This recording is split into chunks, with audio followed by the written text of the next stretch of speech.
खेसारी लाल के एक और गाने के धमाकेदार आने वाला है आ गया। इस वीडियो में शुरू से लेकर अंत तक बना रहिए।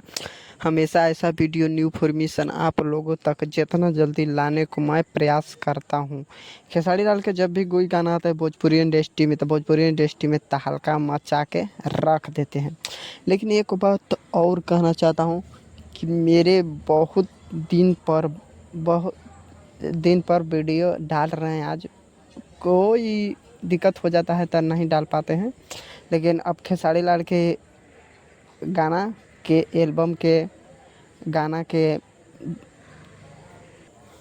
फॉर्मेशन जितना जल्दी देने के मैं प्रयास करूँगा।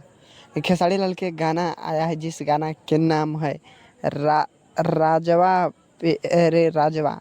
ये गाना एक फिल्म के गाना है जो एल्बम के रूप में रिलीज किया है गया है।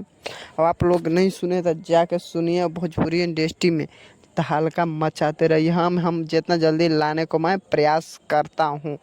अगर इस वीडियो पर नहीं तो इस वीडियो को लाइक और सब्सक्राइब ज़रूर करें। हमेशा ऐसा वीडियो जितना जल्दी लाने को मैं प्रयास करता हूँ आप लोगों तक।